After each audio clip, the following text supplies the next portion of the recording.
लोग हमसे जलते हैं इस बात से, क्यों इतनी ज्यादा खूबसूरत लगते हैं हम साथ में। लोग हमसे जलते हैं इस बात से, क्यों इतनी ज्यादा खूबसूरत लगते हैं हम साथ में। आजा ले चले तुझे तारों के शहर में, धरती पे ये दुनिया हमें प्यार न करने देगी। आजा ले चले तुम्हें तारों के शहर में, धरती पे ये दुनिया हमें प्यार न करने देगी। হ্যালো বন্ধুরা, কেমন আছো সবাই? আশা করছি তোমরা সবাই ভালো আছো আর আমিও ভালো আছি। বৌদি একটা শর্ট ভিডিও ছেড়েছে, সেই ভিডিওর কমেন্ট বক্সে আহারে মাগরে সব জ্বলে পুড়ে ছাড়খাড় হয়ে যাচ্ছে। বৌদি তোমার এই রূপ, এই যৌবন দেখে সব জ্বলে পুড়ে ছাড়খাড় হয়ে যাচ্ছে। বুঝতে পারলে তো বন্ধুরা? আমার ভীষণ খারাপ লাগছিল। जब वो मिले मुझे पहली बार, उनसे हो गई आंखें जार, इतनी सी बस खबर कि मेरे होश उड़ गए। বাবা বৌদিকে কি সুন্দর লাগছিল হোয়াইট কালারের ড্রেসটা পরে, মারাত্মক লাগছিল, মারাত্মক। বাবা কি ফিগার! তোমাদের মনে হচ্ছে না যে বৌদি একটুখানি হেলদি হয়ে গেছে? বসে বসে খেলে এরকম একটুখানি মোটা হয়। বৌদি তোমার চ্যানেলটা কোন বেসিসে ছিল? মানে কিসের উপরে বেস করে তুমি এসেছো আমাদের সামনে? হ্যাঁ, যোগা হোগা দেখাতে এসেছিল না? তা যোগা হোগা হয়ে গেছে? হ্যাঁ, যোগার হোগা। কালকে পরশুদিন দেখছিলাম কিমা দিদি আমাদের কি ঝিঙ্কু না কে আছে, তার নিমকি বলতে গিয়ে অন্য কিছু বলে দিয়ে সে কিভাবে কাভার করবে, কারণ লাইভ তো, সেটাকে তো আর এডিট করে বাদ দিতে পারবে না। আমি দেখছিলাম আর হাসছিলাম। আমারও ঠিক সেরকম যোগার হোগা চলে গেছে। এখন রুম টুর দিচ্ছে, ফ্রুট ফেসিয়াল দিচ্ছে, তারপর সব ঠিক আছে। তোমার কমেন্ট বক্সটা খোলা যাচ্ছে না, বাবারে বাবা, খোলা যাচ্ছে না। ইচ্ছে করছিল সবকটা কমেন্টে লাইক দিই, কিন্তু পাচ্ছিলাম না, দেওয়াটা উচিত না। ঠিক আছে, হ্যাঁ। এইবার আমার যেটা বক্তব্য, আসলে এই ভিডিওতে টপিক কিন্তু বৌদি নয়। যেহেতু বৌদির ভিডিওটা আমার হঠাৎ করে চোখের সামনে আসলো, তাই ভাবলাম দুটো কটা কথা ভুলে যাই। বৌদি তুমি কি গোপ চাচো? মানে এইসব জায়গা কি তুমি শেভ করো? তোমার ফেস দেখে মনে হচ্ছে কি মানে ওই যে ছেলেরা সদ্য শেভ করলে পরে যেরকম হালকা হালকা নীলচে নীলচে হয়ে থাকে না, পরিষ্কার ছেলেদের কথা বলছি, যেরকম নীলচে নীলচে হয়ে থাকে তোমার ফেসটা সেরকম, মানে এইসব জায়গাগুলো ছাই ছাই কালারের। কেন তুমি কি শেভ টেপ করো, ব্লেড মারো নাকি? বুঝলাম না, আমার মনে হচ্ছিল এইসব জায়গা কেমন। আর আন্ডার তুমি ফ্রুট ফেসিয়াল করো? Fruit facial? তোমার চোখের চারদিকে কালা হয়ে রয়েছে, ডার্ক সার্কেল, মানুষে আইশ্যাডোতে ইয়ে করে, স্মোকি আইস করে। হ্যাঁ, আর তোমার তো পুরো পুরো চোখখানাই একেবারে মনে হয় যেন কেউ ঘুষি মাইরা পুরো কালো বানায় দিছে। আর এরকম করে কেন করো? ইতনি সি বস খবর কে মেরে হোশ, চোখ তো এমনি ছোট ছোট, তার মধ্যে হ্যাঁ, ওইসব বাদ দাও বৌদি।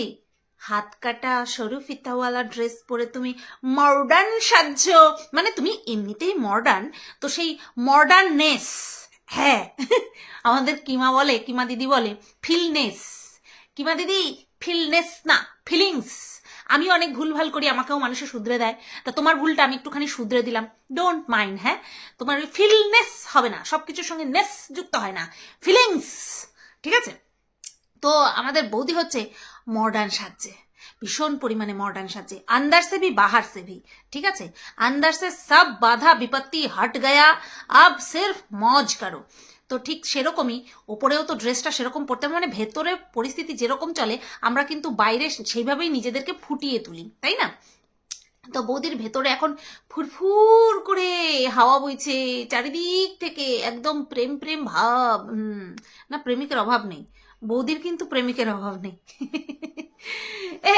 আমার বৌদির মধ্যে একটা জড়তা দেখতে পেলাম, সেই জড়তাটা হচ্ছে বগল উঁচু করা নিয়ে।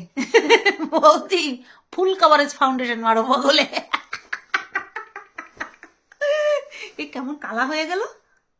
ও আমার ফেসটা দেখালে চাঁদনি, ও মেরি চাঁদনি, পুরো চাঁদনি চাঁদনি হয়ে গেল। যাই হোক বৌদি, বগলে ফুল কাভারেজ ফাউন্ডেশন পাওয়া যায়, মানে বগলের জন্য না, ফেসের জন্য ফুল কাভারেজ ফাউন্ডেশন, সেইগুলি নিয়ে বগলে মাইরা তারপরে আরামসে কনফিডেন্সের সঙ্গে এইটুকু তো উঁচু করতেই পারো, মানে এখান থেকে দেখা যাবে, অসুবিধা হবে না। তো যখন হাতা কাটা ড্রেস তুমি পরবা, কনফিডেন্টের সঙ্গে তুমি হাতটা উঁচু যাতে করতে পারো, তার জন্য ফুল কাভারেজ ফাউন্ডেশন মাইরা নেবা। যেটা কিনা থোবড়ায় মারো সেটা বগলেও মাইরা নেবা, তাহলে দেখবা। আমি বহুদিন ধরে বলবো ভাবি, আজকে বইলাই দিলাম। যে কালা কালা লাগে তো তার জন্য ওইটা মেরে দেবে। আর যদি তুমি কিছু মানে তোমার ওই কনফিডেন্সের অভাব না থাকে, যদি তুমি ওভার কনফিডেন্স হও, তাহলে দেখবা এখন দেখবা বগলওয়ালা চুল এরকম কইরা কইরা দেখায়। বগলওয়ালা চুল, রিয়েলি? চুলওয়ালা বগল চুলওয়ালা বগল এরকম করে দেখে, এরকম এরকম এরকম করে দেখে, বেশি ভিউজ নেয়। আর ওগুলি মানুষের দেখেও, দেখবে আর এরকম করে, ইস কি অবস্থা, আর দেখবে, পুরোটা দেখবে, তাতে করে ডিউরেশনটা বাড়বে, তোমারও বাড়বে। তুমি যেমন যোগার হোগা করা শেষ হয়ে গেছে তোমার, তুমি এখন এরকম করে বেড়াচ্ছ। যাই হোক, চলো বৌদিকে হাঁটাই। এইবার বেচুর ভিডিওতে গত কালকে না গত পরশুদিন কবে বলছি আমি মনে নাই, বজরংবলির পুজো দেওয়ার কথা বলছিলাম, যে বেচু দেখি তো সত্যি সত্যি বজরংবলির পুজো দেয় কিনা। তা গতকালকে বেচুর ভিডিওতে দেখলাম বেচু বজরংবলির পুজো দিয়েছে। এবার বেচুকে নিয়ে যখন কথা হচ্ছে, বেচুকে নিয়েই খানিকটা বলে নিই, তারপরে নেক্সট টপিকে যাচ্ছি। বেচু এই নিয়ে দুদিন ধরে বলল যে কখনো থানায় যেতে হবে, মানে ম্যাডাম আসছে, কখনো থানায় যেতে হবে, কখনো কোর্টে যেতে হবে, এই বলে বলে বলে বলে মানে সারা ব্লগটা কাটিয়ে দিল শুধু মুখে বলে বলে। যেদিন থানায় যাওয়ার কথা ছিল সেদিন লাস্টের দিকে কি শুনলাম, যে না থানায় যেতে হবে না, ঠিক আছে। গতকালকের ভিডিওতে কোর্টে যেতে হবে, কোর্টে যেতে হবে, অনেক কাজ বাকি, অনেক কাজ বাকি, অনেক কাজ বাকি, তো কোর্টেও দেখলাম যেতে হবে না। কোর্টে কি এরকম ভাবে হঠাৎ করে কেউ যায় নাকি? কোর্টে কি কেউ হঠাৎ করে যায়? কোর্টে সরি, কোর্টে যেতে গেলে মানে হঠাৎ করে মানে কি, যেগুলো কিনা দীর্ঘদিন ধরে চলছে তার জন্য তো একটা নির্দিষ্ট ডেট পড়ে, আর সেই ডেট সম্পর্কে আমরা সবাই ওয়াকিবহল থাকবো। মানে যারা যারা এই কোর্টে, সবাই মানে যারা যারা কোর্টে চক্কর কাটছি আমরা তাদের কথা বলছি। আমাদের আগে থেকে ডেট জানা থাকে, বা আগের দিন কিন্তু উকিল সাহেব বা উকিল সাহেবা আমাদেরকে ফোন করে জানিয়ে দেন যে আপনার কিন্তু আগামীকাল ডেট আছে কোর্টে, ঠিক আছে। কিন্তু এখানে বেচুকে দেখছি থানায় যাওয়ার কথা বলে, থানায় সে হঠাৎ করে যেতে হতেই পারে, কিন্তু কোর্টে যারা কিনা দীর্ঘদিন ধরে কোর্টের চক্কর কাটছে বা কোর্টে তাদের মামলা চলছে, সে ডিফেন্ডার হিসাবে হোক বা অ্যাকিউজড হিসাবে হোক, যেই হিসাবেই হোক না কেন, তাদের কিন্তু আগে থেকে সেই ডেটটা জানা থাকে। কিন্তু বেচুর কথা অনুযায়ী গতকালকে যে বেচুর ভিডিওটা দেখলাম, তাতে করে কিন্তু কোথাও মনে হলো না যে বেচু আগের থেকে জানতো যে বেচুকে গতকালকে যেতে হবে, অর্থাৎ গতকালকে অর্থাৎ গত পরশু দিন মঙ্গলবারের ভিডিও গতকালকে এসছে, তো তার জন্য বলছি। তো সে বেচুর কথাবার্তা শুনে মনে হলো না, এটা কিভাবে সম্ভব, এটা কি হচ্ছে, কেন হচ্ছে। যদি বলো, আমাকে যদি জিজ্ঞাসা করো, তাহলে আমি আমার অনুমান ভিত্তিক বলতে পারি যে যেহেতু প্রত্যেকটা মানুষ বেচুকে চিনতে পেরে গেছে, বেচুর যে আসল স্বভাব আসলিয়াত, যে আসল যে চেহারাটা, সেটা যেহেতু সবার সামনে চলে এসেছে, তাই কেউ ভিউয়ার্স বলো, কিছু কান কাটা বেহায়া ভিউয়ার্স ছাড়া বাদ বাকি যাদের সামান্য মনুষ্যত্ব আছে, যে হ্যাঁ আমরা ঘরের খাই, হ্যাঁ বনের মোষ কিলাতে যাব না, আমরা ঘরের খাচ্ছি, নিজেদের বিবেক যদি সায় না দেয় আমরা সেখানে যাব না। তো এই টাইপের কিছু ভিউয়ার্স, আবার বেশ কিছু ক্রিয়েটার আছে যারা কিনা বেচু মানে কি বলবো, সাপোর্টে কথা বলার জায়গায় রাখেনি বেচু। তো বেশ কিছু ক্রিয়েটারদের তোমরা দেখেছো হুমকি দিতে, তো তাদেরকে মনে হচ্ছে, আমার এটা মনে হচ্ছে তাদেরকে ইনক্লুডিং মি, আমাদেরকে চাপে রাখার জন্য এই কখনো কোর্টের কথা, কখনো থানার কথা, এইগুলো সাজানো হচ্ছে, আমার এটা ব্যক্তিগত অনুমান। এবার অরিজিনাল ঘটনা কি সেটা তো আমাদের কারো পক্ষে, আমার পক্ষে বিশেষ করে জানা সম্ভব নয়, তো তার জন্য এটা অনুমানের সঙ্গেই বললাম। তোমরা একটা জিনিস দেখলে যে বেচুর মা সকালবেলা ব্রেকফাস্ট করছে, সকালবেলা উঠে বাসি উঠোন ঝাড় দেওয়া, বাসি ঘর ঝাড় দেওয়া, বাসি উঠোন ঝাড় দেওয়া, কারণ ওনারা গ্রামের মানুষ তো, এবং ওনারা যে যথেষ্ট পয় পরিষ্কার, শুধু ঘরের দিক থেকে নয় বাইরের দিক থেকেও যে পয় পরিষ্কার সেটা কিন্তু আমরা দেখতে পাই। ঘর দৌড় ঝাড় ঝুড় মোছামুছি করে, বাইরে ঝাড় ঝুড় দিয়ে, তারপরে হচ্ছে তোমার ব্রেকফাস্ট বানিয়ে, তারপরে নাতিকে নিয়ে স্কুলে যাচ্ছে, তারপরে টিফিনটা পর্যন্ত নিয়ে যেতে পারেনি, এত তাড়াহুড়োর মধ্যে গেছে। তাই বাবা কি করছে, মানে বেচু কি করছে, বেচু টিফিনটা নিয়ে ছেলেকে দিতে যাচ্ছে। আচ্ছা আমরা এরকম দেখি না হচ্ছে তোমার বেচুর বাচ্চার যে বয়স তার থেকে ছোট বয়সী বাচ্চারা ওই নার্সারি স্কুলে পড়ে, ঠিক আছে। এবার সব সময় না বাবা মা বা বাড়ির লোকজন বলো অ্যাভেলেবেল থাকে না বাচ্চাকে নিয়ে আসার জন্য টাইম টু টাইম। তারা কি করে, তারা গাড়ি সেট করে, তাই না? এরকম দেখেছি না, ওই আগে দেখা যেত এরকম খাঁচার মতন গাড়ি, নেট নেট নেট দেওয়া খাঁচা গাড়ি বলতো।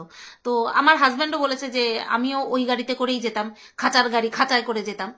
তো এরকমটা কিন্তু এখনো হয়, যাদের বাড়িতে মানুষ অ্যাভেলেবেল আছে এবং তাদের একটা মানে কি বলবো ওই টাইমটায় তারা ফ্রি থাকে, তারা কিন্তু দিয়ে নিয়ে আসে। আবার আমরা এটাও দেখি মায়েরা, বড়েরা তো কাজে চলে যায়, মানে বাবারা কাজে চলে যায়, মায়েরা কি করে সংসারের সমস্ত কাজ সামলে বাচ্চাকে নিয়ে দিয়ে আসে, আবার টাইম মতো নিয়ে আসে। আবার কিছু কিছু মা আছে ওখানে থাকে, স্কুল হওয়া পর্যন্ত থাকে। আমার যাকেও আমি দেখেছি নিয়ে যাবে, বেশি সময়ের ক্লাস হলে চলে আসবে, আবার যাবে ট্রেনে করে, এরকম, ঠিক আছে। এই ঠাকুরনগরে না গোবরডাঙ্গায় পড়তো, এখন তো মিশনে পড়ে। তো এরকম প্রচুর খেটেছে। তো তার একটা বয়স আলাদা। আমার ছোট যা, মেজো যা, বড় মেজো, আমি সেজো, আরেকজন আছে ছোট। তো আমার মেজো যা কিন্তু কি বলতে যাচ্ছিলাম, বয়সে আমার থেকে 2 না 3 বছরের বড়, তাহলে তার একটা আলাদাই শারীরিক শক্তি আছে। তারপরে তার কিন্তু এই যে বেচুর মা যতখানি খাটনি খাটে বা বয়স সেরকম কিন্তু কিছুই না। তো তার ক্ষেত্রে মানা যায়, কিন্তু বেচুর মায়ের ক্ষেত্রে মানা যায়, যেখানে কিনা বেচু উপস্থিত রয়েছে, একটা সামর্থ্য ছেলে যে কিনা উপস্থিত রয়েছে, যার কিনা বর্তমানে শুধুমাত্র এই যে পাঁচিলের কাজবাজ হচ্ছে সেইগুলো ছাড়া এমনি আদার্স টাইমে তার ভিডিও করা ছাড়া আর কিন্তু কোনো কাজ নেই, ভিডিও করা আর বাজার করা, এই দুটো কাজ ছাড়া বেচুর কিন্তু আর কোনো কাজ নেই। তারপরেও কিন্তু বেচু নিজের ছেলেকে নিয়ে স্কুলে নিয়ে কখনো যায় না, ঠিক আছে, স্কুলে নিয়ে কখনো যায় না। আগে বাবা যেত, দাদু যেত, মানা যেত। এখন বেচুর মা সকালবেলা সমস্ত কাজ ঘরের করে রেখে নাতিকে নিয়ে যাচ্ছে, এসে তারপরে আবার দুপুরের রান্না বান্না করছে। মাই গড, ভাবা যায়? কেন একটা গাড়ি ভাড়া করতে পারছে না যে কিনা বাচ্চাকে টাইম মতন দিয়ে আসবে আর নিয়ে আসবে? এইগুলো করতে পারছে না, এইটুকু করতে পারছে না। বিশ্বাস করো, দেখে রীতিমতন খারাপ লাগছে। বেচুর মা এখন অগত্যা, এগুলো করতেই হবে, কিচ্ছু করার নেই। কেউ এত এক্সেস খাটনি খাটতে চায় না, বা শরীরও পারে না, মন চাইলেও শরীর পারে না। কিন্তু এখানে বেচুর বাড়িতে, হ্যাঁ, তোমাদের মনে আছে যখন বেচুর বাবা তার নাতিকে নিয়ে স্কুলে যেত, তখন এই দায়িত্বটা বেচুর মায়ের উপরে ছিল না। তখনই বেচু খালি বলতো যে মায়ের উপরে খুব প্রেশার পড়ে যাচ্ছে, একটা পার্মানেন্ট হেল্পিং হ্যান্ডের প্রয়োজন। বা এই হেল্পিং হ্যান্ড নিয়ে অনেক রকম তামঝাম গল্প কিন্তু বেচু দিয়েছে, যে হেল্পিং হ্যান্ড পাওয়া যাচ্ছে না, হ্যাঁ না তেনা। এখন সেই পুরনো কাজ যেগুলো ছিল সেগুলো তো আছেই, তার সঙ্গে নতুন দায়িত্বও দিয়ে দিয়েছে মায়ের মাথার উপরে। এই হচ্ছে ছেলে আর তার বাবা মায়ের প্রতি তার ভালোবাসা। তো এগুলো তো ভিডিওতেই দেখছি, এগুলো তো নতুন কিছু আমরা গোপন কিছু বের করে আনছি না, এগুলো তো ভিডিওতেই দেখছি, তাই না? তো যাই হোক, এই গেল বেচুর টপিক।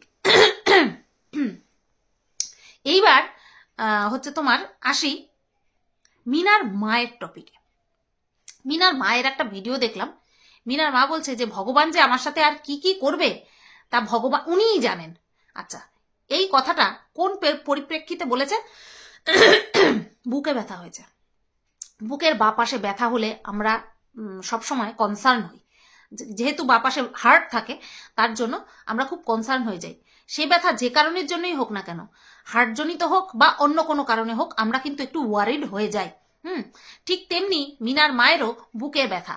আগের দিন কি শুনলাম, তার প্রেশার লো হয়েছে, মাথা ঘুরছে। হ্যাঁ, প্রেশার বেশি হাই হলেও গা দরদর করে ঘামতে থাকে, মাথা ঘুরায়, আর প্রেশার লো হলে পরেও কিন্তু এরকম মাথা ঘুরায়। তো আগের দিন শুনলাম প্রেশার হাই, পরের দিন শুনছি কি বুকে ব্যথা, সারা রাত ঘুমাতে পারেনি। বলছি কি মিনার মা সবসময় হার্টের প্রবলেম জনিতই কিন্তু হার্টের ব্যথা হয় না। গ্যাসের ব্যথাও কিন্তু মাথার থেকে শুরু করে পায়ের নখ পর্যন্ত যে কোনো জায়গায় গ্যাসের ব্যথা আক্রমণ করতে পারে। আর আগের দিন রাত্রেবেলা মিনার মা কি খেয়ে শুয়েছে? এগরোল খেয়ে শুয়েছে, আর তার আগে মানে চিকেন খেলো। তো এগুলো তো গ্যাসের জিনিস হবেই, গ্যাস সব কিছুতেই হয়, কিন্তু তারপরেও যদি আমরা রিচ খাওয়া দাওয়া ফাস্ট ফুড বেশি খাই তাহলে পরে আমাদের তো গ্যাস অ্যাটাক করবেই। তাতে করে ভগবানেরও কি দোষ? তোমরা নিজেরা যা তাই করবা, নিজেদের লাইফস্টাইলের সঙ্গে যা খুশি করবা, খাওয়া দাওয়ার উপরে যা খুশি করবা, ঠিক আছে? আর দোষটা কার হবে? ভগবান। এমন চাটি মারবে না ভগবান, বুঝতে পারবা সেদিন যে গিলবি নিজের ইচ্ছায়, আর ব্যথা বেদনা হলে পরে ভগবানের দোষ দিবি। বিশ্বাস করো, আমি মানুষ দেখেছি, আমি নির্লজ্জতাও দেখেছি মানুষের মধ্যে, কিন্তু এইরকম নির্লজ্জতা আমি খুব কম দেখেছি। সত্যি বলছি, এইরকম নির্লজ্জতা খুব কম দেখেছি। এত সব কিছুর মাঝখানে মিনা গতকালকে বলল যে অনেক কিছু বলার আছে, তোমাদের অনেক কিছু জানানোর আছে। মানেটা কি? সেই ভিডিওতে জানিয়েছে, গতকালকের ভিডিওতে আমরা এটা মনে করে ক্লিক করলাম। ভিডিওতে যারা দেখে না তারাও ক্লিক করেছে। কি জানতে পারলাম? যে না, ওই ভিডিওতে বলেনি, নেক্সট ভিডিওতে বলবে। মানে ভিউজের আকাঙ্ক্ষা কিন্তু আমাদের শুধু কন্ট্রোভার্সি ক্রিয়েটারদের মধ্যে নেই, সবার মধ্যেই আছে। শুধু সেটাকে নিয়ে নাড়াচাড়া দিলে পরেই মানুষের অসুবিধা হয়ে যায়, তাই না? তো আজকে কি দেখলাম, আজকে আমি তো ক্লিকও করিনি, আমি বুঝতে পেরেছি ওটা একটা প্রমোশনাল ভিডিও, ওর জন্য আমি ক্লিকও করিনি। বলার জন্য মানে বুকের পাটা থাকতে হবে, কিছু যে স্বীকার করবে বা কিছু আমাদেরকে জানাবে তার জন্য কিন্তু বুকের পাটা থাকতে হবে, তারপরে গিয়ে জানাতে পারবে।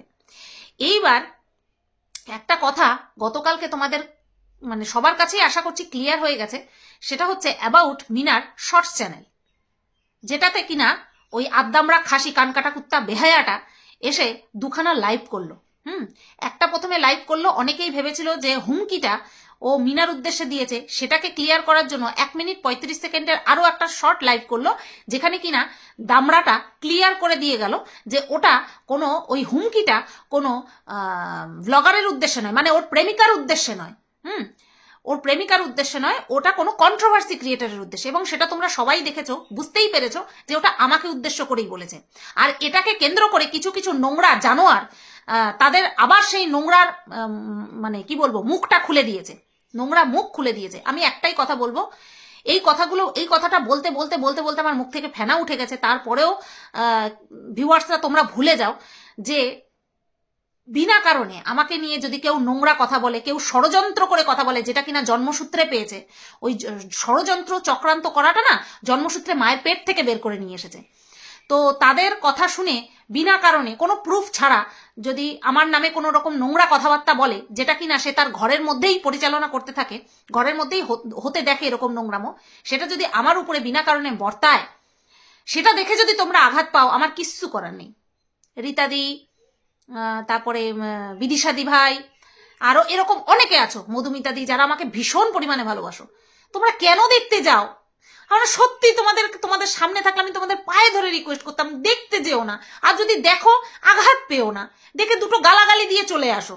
তোমরা তো জানো যে কথাগুলো যে বলছে মিথ্যে কথা, কেন কষ্ট পাও? মিথ্যে কথা বুঝতে পারছো, তারপরেও কেন কষ্ট পাও বলো না। ব্যাংজাতা ভাল লাগে না, আমি সামনে থাকলে তোমাদের কান্না করে দিতাম, তখন ভালো হতো দেখতা। তো যাই হোক, ওই সমস্ত নোংরাদের কথা মাথায় নেবা না, আর যদি পারো ডোন্ট রেকমেন্ড চ্যানেল করে বেরিয়ে যাও, মানসিক শান্তি পাবে। যেখানে আমরা এখন এত ভালো করে ভিডিও করছি, সেখানে এই একটা নোংরাকে তোমরা বাদ দিতে পারছো না? এই একটা নোংরাকে মন থেকে মাথা থেকে ছেটে ফেলে দিতে পারছো না? বলো না। আজকে আমরা কত কাট্টার দুশ্মন ছিলাম একে অপরের, আমরা প্রত্যেকে এখন ভদ্রভাবে ভালোভাবে ভিডিও করছি, একে অপরকে নিতে শিখে গেছি, একে অপরের কথা বুঝতে শিখে গেছি, ফিলিংস বুঝতে শিখে গেছি। তারপরে ওই একটা নোংরাকে তোমরা ছেটে বাদ দিতে পারছো না? প্লিজ বাদ দাও, প্লিজ। আচ্ছা, তো এই দামড়া খাসিটা সমস্ত ভিডিও ডিলিট করে দিয়ে বা প্রাইভেট হোয়াট এভার যা খুশি করেছে করে দিয়ে, প্রথমে দেখলাম একটা মানে কি বলবো রিমের একটা ভিডিওতে দেখলাম, মনে হয় গুড বাই বলে একটা নাম দিয়েছিল অ্যাকাউন্টার। এবার এটা ওই অ্যাকাউন্টারই ছিল কিনা তা জানি না। তারপরে আমাকে একজন মানে নক করলো হোয়াটসঅ্যাপে, যে দেখো যে দামড়াটা মানে ফোকলা তার চ্যানেলের নাম বদলে কি রেখেছে। দেখলাম যে ফোকলা তার চ্যানেলের নাম বদলে রেখেছে ডেস্ট্রয়ার। তুই যদি ডেস্ট্রয়ার হোস, আমি ব্লাস্টার। বুঝতে পেরেছিস তো? তুই যদি ডেস্ট্রয়ার হস, আমি ব্লাস্টার, আমি ব্লাস্ট করব। তো এটা তোমাদের কাছে পুরো পরিষ্কার হয়ে গেল যে দামড়া ফোকলা মিথ্যে কথা বলেছিল। কিভাবে সেটা তোমাদেরকে আমি বলছি, পুরো পরিষ্কার তোমরা বুঝে যাবে। আমার ফোনে চার্জ নেই, 20% রয়েছে, তাড়াতাড়ি শেষ করতে হবে ভিডিও। সেটা হলো যে ফোকলা, দামড়া ফোকলাটা এসে কি বলেছিল, যে চ্যানেলের ভিডিও যে ডিলিট হয়ে গেছে বা চ্যানেল সম্পর্কে যা হয়েছে সেটা সম্পর্কে ও কোনো রকম ভাবে অবগত নয়, আর সেটা নিয়ে ওর কোনো ধারণাই নেই। এই কথাটা বলেছে তো প্রথম লাইভটাতে, যে ওই চ্যানেলটার সঙ্গে কি হয়েছে, ভিডিওগুলো কোথায় গেল, কি না হলো, কি হলো, সেই সম্পর্কে ওর কোনো আইডিয়াই নেই, কারণ চ্যানেলটা মিনা হ্যান্ডেল করছে। কিন্তু এই যে নাম দিয়েছে সেটা তোমরা খেয়াল করেছো, ডেস্ট্রয়ার। এইরকম কোনো নাম মিনার মাথাতেও ঘুরতে পারে না। এটা আমি যতটুকু মিনাকে চিনেছি পার্সোনালি বা সোশ্যালি যতটুকু চিনেছি, তাতে করে এইটুকু আমি শিওর যে মানে অনুমানের দিক থেকে আমি শিওর যে মিনার কাছে ওই চ্যানেলটা নেই বা ওই অ্যাকাউন্টটা ওর কাছে নেই, বা ওই অ্যাকাউন্টে যা কিছু হচ্ছে মিনা হ্যান্ডেল করছে না। এই ডেস্ট্রয়ার মতন একটা নাম এই জানোয়ার মাথা থেকেই উদ্ভূত হয়েছে, ঠিক আছে? আর আরো একটা জিনিস কি খেয়াল করেছো, ওই চ্যানেলের নামের নিচে @ দিয়ে কি লেখা আছে, দীপিকাশ। এটার মানে তোমরা বুঝতে পেরেছো? জোগাড় হয়ে গেছে, নতুন জোগাড় হয়ে গেছে। দীপিকা পাডুকোনকে জোগাড় করে ফেলেছে, এটা আমার অনুমান, যতটুকু পার্সোনালি আর সোশ্যালি চিনি তার থেকে অনুমান করে বলছি। নতুন মুরগি জোগাড় করে ফেলেছে দামড়াটা নতুন মুরগি জোগাড় করে ফেলেছে, যতদূর আমার মনে হচ্ছে, ঠিক আছে? আর এটা পুরো পরিষ্কার হয়ে গেল যে দামড়াটা মুখ খুললেই মিথ্যে কথা বলে, আর ওই চ্যানেলটা ওই হ্যান্ডেল করছে। এই চ্যানেলের নামকরণ দিয়ে পুরো পরিষ্কার করে দিল অনুমানের দিক থেকে আমার কাছে। চলো, এই ভিডিওটা এই পর্যন্তই রাখলাম। কেমন লাগলো অবশ্যই কমেন্ট করে জানিও। সবাই তোমরা ভালো থেকো, সুস্থ থেকো, টাটা।